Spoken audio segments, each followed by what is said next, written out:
Hello there, my name is Casey, and in this video I'm going to show you how to improve Google Ads results over time. I know, another optimization video, but this one is different. In this one we look at one of my live campaigns right now. As you may know from my other videos, I am currently seeing $100 days or more from my own Shopify store. While not amazing, these results are a great starter point and can definitely replace that pesky job.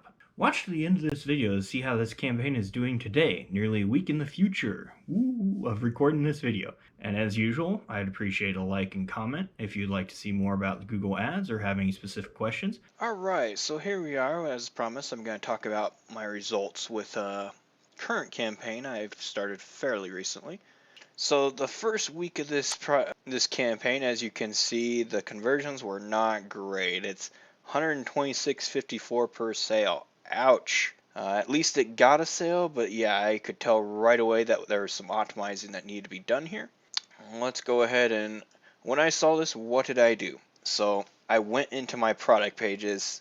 Well, first I checked what was getting the traffic, and then I went into those product pages to see what was going on. And what I found was on the reviews there was actually a screenshot of another brand on my brand's page, and it's like, well, yeah, people tabbed over that and saw it, which I'm sure they did. They would definitely go, I don't know, this seems kind of scammy, and that would have drove some people away. And there was also some things in Russian and other things I didn't see in the review, so I kind of rushed it. To avoid these kind of results, definitely don't rush your page and make sure everything looks great. And from the get-go, make sure you have some decent Amazon reviews. So I went in my product page and fixed the ones getting trafficked. I went in there and fixed the little issues I found in the review page, maybe some in the description. I added a bit more in the description, so I went to Amazon for inspiration and checked the description to see why people bought them. Well, because they're breathable and various other features that really helped them for the summertime, which is coming up. And let's go what happened after I did that. So the results got better. I mean, they got a lot better if you could count the fact that the cost per conversion went below half. So it got 100% better just doing that. So after this, I went in and looked, and I actually tossed out a product and put it into the smart shopping up here. I moved it up to the smart shopping at the very start here. And after I tossed that out, I went and started looking at the other products and doing the same treatment as the first one. So the other products getting traffic in campaign, I started looking at the reviews and description and seeing if I could improve them. And once I did that, we got to the almost there screenshot here. So that brought it down to 29% conversion. So that's what I did. Just every day or so, I'd go and check the products getting traffic and optimize them. And by optimize them, I'd mean I'd do three things. I'd look at their description and make sure it was good. I would go to Amazon, get some inspiration for what I should say on the description, what reviews I should use, and I'd bring them over.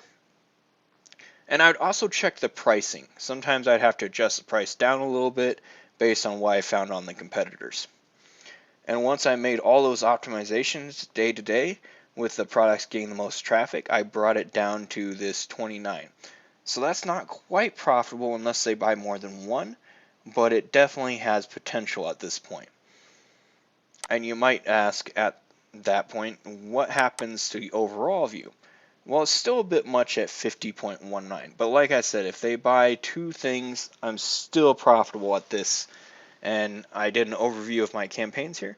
So we'll see the smart campaign at the top here, how much I've spent on it, and the conversions.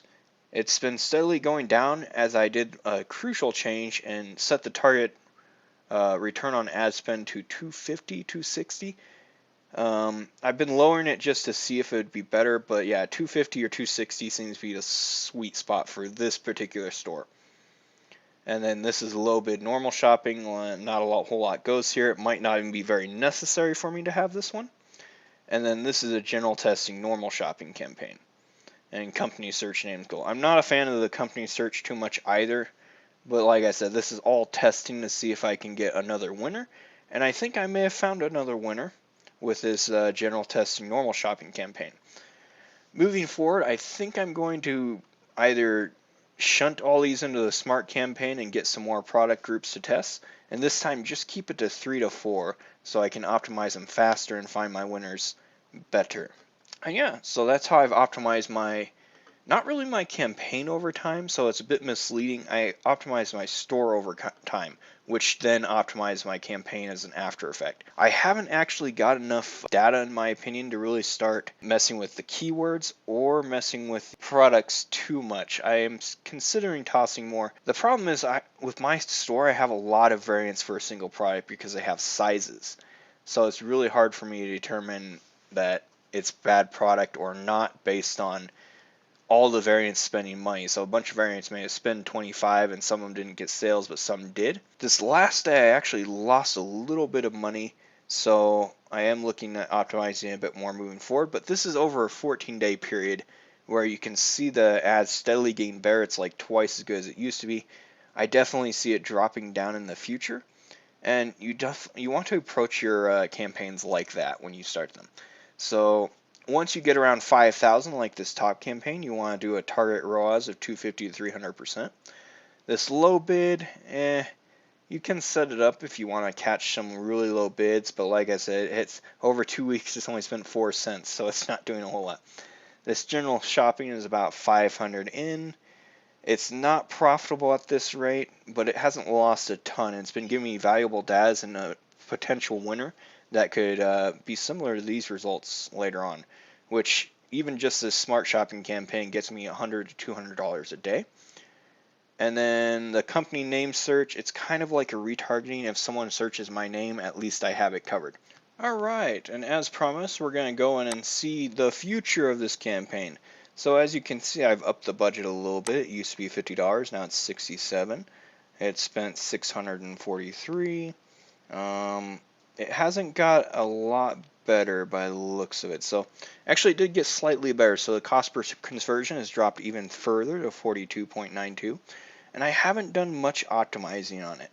So the most I've done is I've cut out a couple more keywords.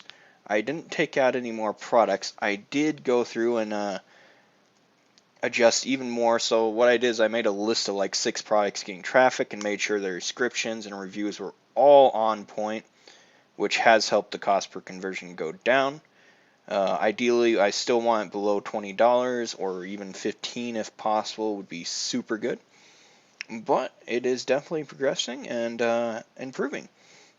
And like I said, you don't want to adjust your Google campaign.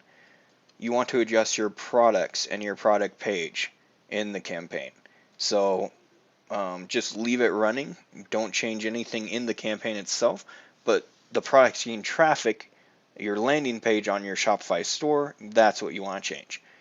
And that's about it for the bonus. That's your future glance at what happens as you're optimizing over time.